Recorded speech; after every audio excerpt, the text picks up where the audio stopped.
नमस्कार विद्यार्थी मित्रों,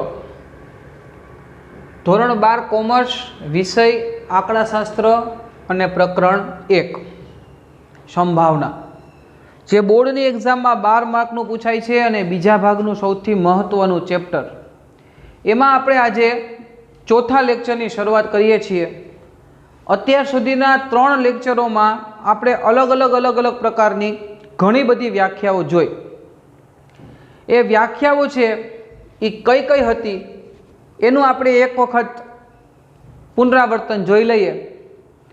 तो पहली व्याख्या जे हती ए हती यादच्छिक प्रयोग।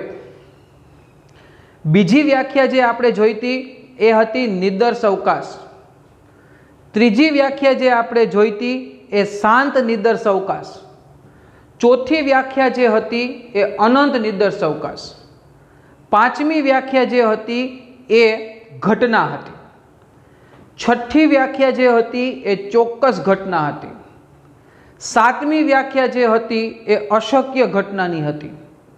आठमी व्याख्या जे हती ए योग घटनानी हती। नवमी व्याख्या जे हती ए छेद घटनानी हती। 10मी व्याख्या जे हती आपणा माटे ए तफावत घटनानी व्याख्या आपणे जोईती। त्यार पछी आपणे 11મી व्याख्या परस्पर निशेष घटनानी जोई। 12મી व्याख्या जे छे ए निवारक घटनानी जोई अने 13મી व्याख्या जे छे ए आपणे परस्पर निशेष अने निवारक घटनानी जोई अने 14મી व्याख्या आपणे अत्यार सुधीमां जोई ए पूरक घटनानी व्याख्या। एटले आपणे लगभग व्याख्याओना एंड उपर छीए। बोर्डनी एक्जाम में पूछाती अने दाखलाओमां काम लागती होय एवी बधी व्याख्याओ छे मोस्ट ऑफ ए आपणे कम्प्लीटली गणी नाखी छे। व्यवस्थित प्रेक्टिकल उदाहरण साथे गणी छे। गणी छे एवो शब्द एटला माटे वापरू छुं कि आपणे खाली व्याख्याओने थियरिकल लखी ज नथी पण एनी साथे आपणे प्रेक्टिकल उदाहरणोने पण लेता गया छे। एटले आपणे व्याख्याओने गणी छे एवुं आपणे कही शकीए। એટલે આ વ્યાખ્યાઓ છે એ તમે મહેરબાની કરીને વ્યવસ્થિત પાકી કરી નાખજો। આના સિવાયની પણ બીજી ઘણી બધી વ્યાખ્યાઓ છે પણ આજે મારે તમને જે વ્યાખ્યા શીખડાવી છે એ છેલ્લી વ્યાખ્યા હું તમને બોર્ડ ઉપર શીખડાવ્યું છું એ છે શરતી ઘટનાની વ્યાખ્યા કે જેના દાખલાઓ બોર્ડની એક્ઝામમાં ઘણી બધી વખત પૂછાઈ ગયા છે। એટલે આ શરતી ઘટનાની જે વ્યાખ્યા છે ए शर्ती घटनानी व्याख्या तमे खास समझी लेजो। एना सिवायनी जे व्याख्याओ छे ए हूँ तमने पाठ्यपुस्तक में कही दईश। एमांथी तमारे जोईने लखवानी छे ने पछी हूँ तमने समजावी दईश। पण आपणे अत्यारे शुं करीए छीए के जे व्याख्याओ आपणे दाखलाओमां एक हृदय तरीके काम लागे छे के जो ए व्याख्याओ आपणे समजीए तो ज आपणे दाखलाओने समजी सकीए। बराबर? એટલે એવી વ્યાખ્યાઓ છે એ આપણે લાઈવ પ્રેક્ટિકલ ઉદાહરણો દ્વારા સમજીએ છીએ। હવે અહીંયા ધ્યાન આપજો। યુ શાંત નિદર્શ અવકાશ છે।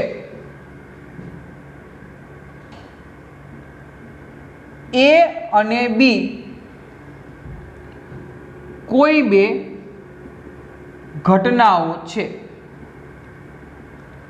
આ વાક્ય तो डगले ने पगले दरेक व्याख्याओं में लगभग आपणी पासे आव्युं छे कि यू शांत निदर्श अवकाश छे। ए अने बी कोई बे घटनाओ छे। हवे खास अहींथी ध्यान आपजो। जो घटना ए बने छे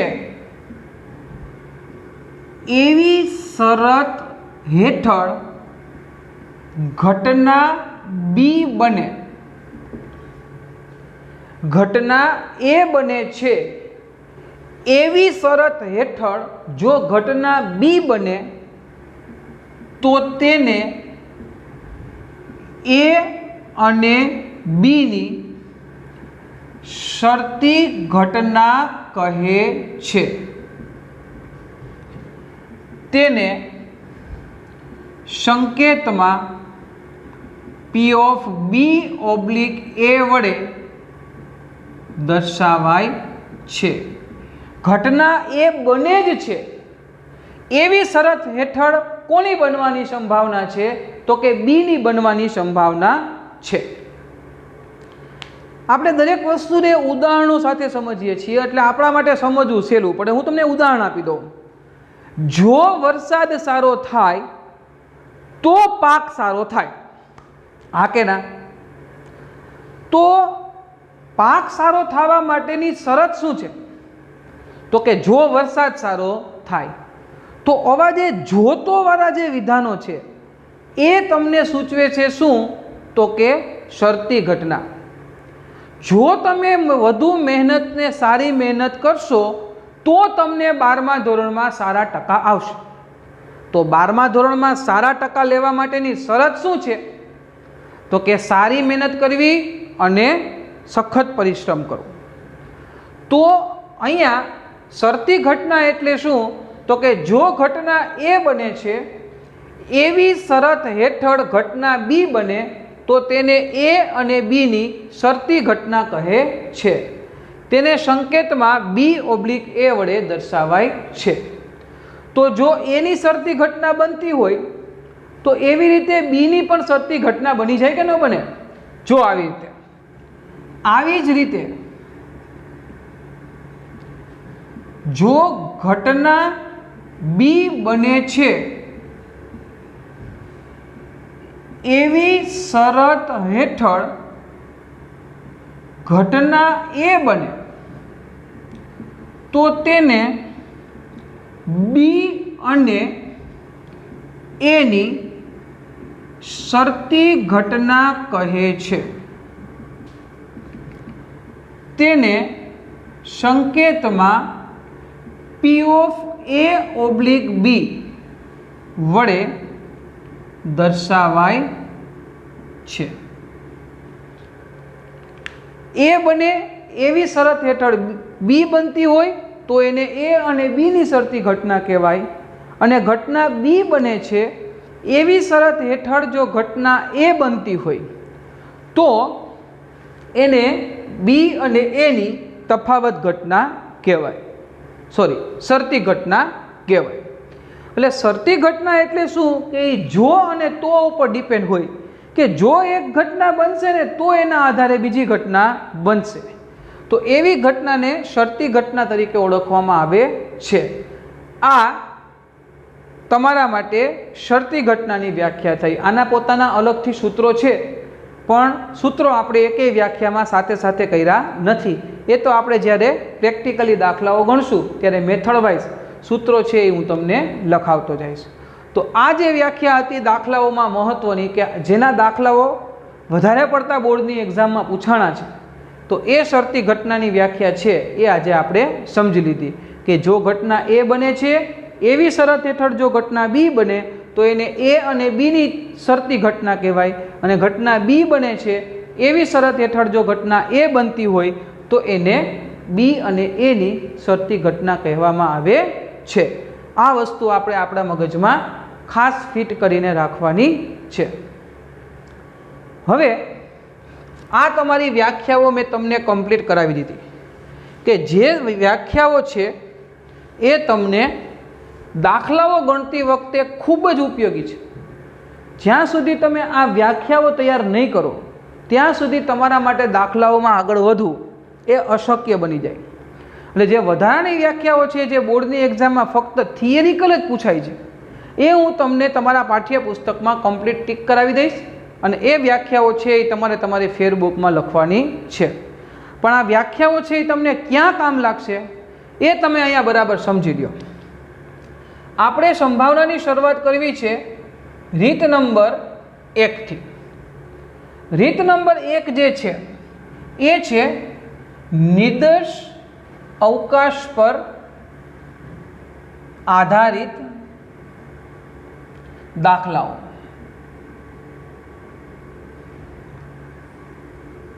રીત નંબર 1 છે એ છે નિર્દેશ અવકાશ પર આધારિત દાખલાઓ. આ જે રીત છે એ રીતનું કોઈ સ્પેશિયલ સૂત્ર નથી, કારણ કે આ રીત છે ને એ ફંડામેન્ટલ્સ છે, તમારી સંભાવનાનો પાયો છે. જો આ રીત તમને આવડશે તો જ આગળ સંભાવનામાં આપણે એવી આશા રાખવાની કે અમને દાખલાઓ ગણતા આવડશે. તમે જુઓ રીતનું હેડિંગ વાંચો, નિદર્શ અવકાશ પર આધારિત દાખલાઓ. આ વ્યાખ્યા તમે ભણ્યા છો? નિદર્શ અવકાશ, તો કે હા, યાદચ્છિક પ્રયોગના પરિણામ સ્વરૂપે શક્ય તમામ પરિણામોના ગણને એ યાદચ્છિક પ્રયોગનો નિદર્શ અવકાશ કહેવાય. વ્યાખ્યા કામ લાગી? જ્યાં સુધી તમારે વ્યાખ્યા તમને કામ નહીં લાગે એવું તમે વિચારીને વ્યાખ્યાઓને તૈયાર નહીં કરો ત્યાં સુધી તમે દાખલાઓમાં આગળ વધી શકશો નહીં. દાખલાઓ કેવા રીતના હોય છે અને નિદર્શ અવકાશ કેમ લખાય, પાઠ્યપુસ્તકમાં સ્વાધ્યાય 1.1માં તો આપણે પછી જશું. પહેલાં એનું ફંડામેન્ટલ્સ બેઝિક સમજી દો. હવે પછીના લેક્ચરમાં તમારે પાઠ્યપુસ્તક ખાસ તમારી પાસે રાખવાનું છે તમે જ્યારે આ લેક્ચર જોતા હો ત્યારે, જેથી કરીને રકમ હું તમને પાઠ્યપુસ્તકમાં સમજાવું ત્યારે તમને ખ્યાલ આવે. હવે મારે થોડાક તમને નિદર્શ અવકાશ લખતા શીખડાવવા છે. અહીંયા ધ્યાન આપજો ખાસ. એક સમતોલ સિક્કો, બે સમતોલ સિક્કા, એક સમતોલ પાસો. આ બધા શું છે? યાદચ્છિક પ્રયોગો છે, બરાબર? હવે પેલા બુદ્ધિથી વિચારો, એક સમતોલ સિક્કો તમે ઉછાળો છો, તમારે લખવાનું છે શું? તો કે નિદર્શ અવકાશ. નિદર્શ અવકાશ એટલે શું? તો કે યાદચ્છિક પ્રયોગના શક્ય તમામ પરિણામોના ગણને એ યાદચ્છિક પ્રયોગનો નિદર્શ અવકાશ કહેવાય. એટલે કે પ્રયોગ કરીએ અને એના લીધે જેટલા પરિણામ મળે એ આપણો નિદર્શ અવકાશ થાય. હવે એક સમતોલ સિક્કો ઉછાળવાનો પ્રયોગ છે, એનો નિદર્શ અવકાશ છે, એ આપણે લખવાનો છે. સમતોલ સિક્કો ઉછાળો કોઈન, તો મેં તમને ઉદાહરણમાં શીખવાડ્યું હતું કે એક સમતોલ સિક્કો ઉછાળીએ તો પરિણામ કેટલા મળે? કે કાં તો છાપ મળે અને કાં તો કાટ મળે. તો એક સમતોલ સિક્કો ઉછાળવાના પ્રયોગનો નિદર્શ અવકાશ શું થાય? તો કે H અને T. H એટલે હેડ અને ટેલ એટલે કાટ. એટલે જો એક સમતોલ સિક્કો ઉછાળો તો પરિણામ કેટલા મળશે? 2. કાં તો છાપ અને કાં તો કાટ, એટલે કે હેડ અથવા તો ટેલ. આ પૂરું થઈ ગયું. બસ એટલું જ એમ ન કહેતા, આ ફંડામેન્ટલ્સ છે. આ આવડશે તો આગળ દાખલાઓમાં મજા આવશે. જેમ વ્યાખ્યાઓ પાકી કરવાની કીધી હતી અને અહીંયા મજા આવે જો વ્યાખ્યા આવડતી હોય તો, એમ જો આ આવડતું હશે તો જ આગળ દાખલામાં મજા આવશે. હવે મારે અહીંયા બે સમતોલ સિક્કા ઉછાળવાનો જે પ્રયોગ છે એ કરવો છે. આપણે જ આપણા ભાગ્યના વિધાતા થઈ જાય, આપણને એડવાન્સમાં ખબર પડી જાય તો કે આમાં કેટલા પરિણામ મળશે તો કાંઈ પ્રશ્ન રહે નહીં. હવે બુદ્ધિથી વિચારો, સિક્કા કેટલા? 2. હવે 2 સિક્કા હોય તો પહેલા સિક્કામાં હેડ અને ટેલ એટલે કે છાપ અને કાટ, અને બીજા સિક્કામાં 1 અને 2 હોય. જો પહેલા સિક્કામાં હેડ અને ટેલ હોય તો બીજા સિક્કામાં શું હોય? તો કે હેડ અને ટેલ, છાપ અને કાટ. એ કેટલા સિક્કા ઉછાળે છે? તો કે 2. હવે અહીંયા પહેલો સિક્કો હોય તો એમાં હેડ અને ટેલ હોય, તો બીજા સિક્કા ઉપર હેડ અને ટેલ જ હોય ને, આ કંઈ એકડો ને બગડો ન થઈ જાય. સિક્કો તો સિક્કો રહેવાનો છે અને એમાં છાપ અને કાટ જ રહેવાની છે, પછી ગમે એટલા સિક્કા હોય. હવે મારે આનો નિદર્શ અવકાશ લખવો છે, પણ મેં તમને કીધું એ પ્રમાણે આપણે આપણા ભાગ્યના વિધાતા, આપણને ખબર પડી જવી જોઈએ કે કેટલા પરિણામ મળશે. હવે વિચારો, સિક્કાને બાજુ કેટલી હોય? 2. સિક્કા કેટલા ઉછાળીએ છીએ? 2. તો 2 બાજુ અને 2 સિક્કા એટલે 2 નો શું થાય? વર્ગ. 2 નો વર્ગ કેટલો થાય? તો કે 2 2 4. એટલે અહીંયા જે નિદર્શ અવકાશ આપણને મળશે એમાં આપણને ઘટકો કેટલા મળશે? તો કે 4. ચેક કરવું છે, આગળ વધીએ. U બરાબર પેલા આ H નો વારો આ બે સાથે 2 કૌંસના ગુણાકાર કરતા 8મા 9માં યાદ છે એની જેમ પેલા H નો વારો આ 2 સાથે લઈ લેવાનો. H નો વારો 2 સાથે H પતી ગયું. H T. એટલે આ જે એચ છે એનો આ બે સાથે વારો આવી ગયો ગુણાકાર કરતો. હવે કોનો વારો આવશે? ટીનો. ટીનો વારો આ બે સાથે ટી એચ. ટીનો વારો એચ હારે આવી ગયો. હવે ટીનો વારો કોની સાથે? ટી સાથે. એટલે ટી ટી. ગણો 1 2 3 4. આપણે નક્કી કર્યું હતું કે આપણને પરિણામ કેટલા મળશે? 4. તો 4 પરિણામ મળે છે આપણને. એટલે એડવાન્સ વિચારી લેવાનું કે આપણે જે નિદર્શ અવકાશ લખીએ છીએ એ નિદર્શ અવકાશમાં આપણને કેટલા પરિણામો મળશે. હવેની વાત કરીએ એક સમતોલ પાસો ઉછાળવાનો પ્રયોગ. હવે જો એક સમતોલ પાસો આપણે ઉછાળીએ તો આપણને ખબર જ છે, મેં તમને ઉદાહરણમાં શીખવાડ્યું હતું કે તમે બધાય નાનપણમાં સાપ સીડી રમ્યા છો. સાપ સીડી રમ્યા છો તો એમાં સમઘન પાસો હોય અને એ સમઘન પાસો જે છે એના ઉપર પરિણામ કેટલા હોય? તો કે 1 2 3 4 5 6. પૂરું થઈ ગયું. તો એક સમતોલ પાસો ઉછાળવાના પ્રયોગનો નિદર્શ અવકાશ આપણને 1 2 3 4 5 અને 6 મળે. 3 ઉદાહરણ જોયા. એક સમતોલ સિક્કો ઉછાળવાનો પ્રયોગ, 2 સમતોલ સિક્કા ઉછાળવાનો પ્રયોગ. તમે એમ કહો 3 સમતોલ સિક્કા ઉછાળવાનો પ્રયોગ ન થાય ને, એ દાખલામાં આવશે. આ તમે શું કીધું? ફંડામેન્ટલ્સ શીખડાવું છું. પછી દાખલામાં 3 સિક્કા આવશે એટલે એમાંય આપણે ઉડાડશું જ. આપણે આમાં જ કરવાનું છે. હવે અહીંયા એક સમતોલ પાસો ઉછાળ્યો તો હું એમ કહું કે આવી રીતે 2 સમતોલ પાસા ન ઉછાળી શકાય તો શું થાય? વિચારીએ. અહીંયા આવી જાઓ. 2 સમતોલ પાસા ઉછાળવાનો પ્રયોગ. હવે સમજો, એડવાન્સમાં નક્કી કરવાનું છે. આપણે અહીંયા શું કર્યું હતું? 2 સમતોલ સિક્કા હતા તો સિક્કાને બાજુ કેટલી? 2. સિક્કા કેટલા? 2 એટલે 2 નો વર્ગ કર્યો હતો ને. તો અહીંયા પાસાને બાજુ કેટલી? 6. પાસા કેટલા? 2 એટલે 6 નો વર્ગ કેટલો થાય? તો કે 36. એનો મતલબ એવો થયો કે 2 સમતોલ પાસો ઉછાળવાના પ્રયોગમાં આપણને 36 પરિણામ મળશે. કાંઈ ચિંતા કરવાની જ નથી. પ્રેક્ટિકલી હાલ્યા જાઓ. હું તમને એમ કહું કે 2 પાસા ઉછાળે છે, હા કે ના? તો કે હા. પાસા ઉપર હોય શું? તો કે 1 2 3 4 5 6. કાંટો છાપો તો ન જ હોય. અહીં લખો ને 1 2 3 4 5 6. આ પહેલો પાસો થયો. હવે એની હારે બીજો પાસો ભાઈ ઉછાળે છે. 1 2 3 4 5 અને 6. બરાબર? જેમ આપણે 2 સિક્કામાં કર્યું હતું એમ જ આપણે 2 પાસામાં કરવાનું છે.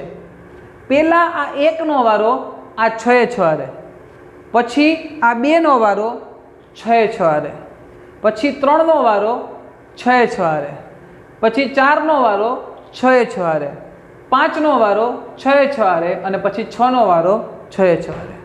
કેવી રીતે લખાય? જો યુ બરાબર છગડીયો કાંસ ખાસ કરવો અને નાનો કાંસ કરતો જાવો. પહેલાં 1 નો વારો 6 એ 6 હારે એટલે 1 1 1 2 1 3 1 4 1 5 અને 1 6. આ 1 નો વારો આ 6 એ 6 ઘટક સાથે આપણે લઈ લીધો છે. બરાબર છે?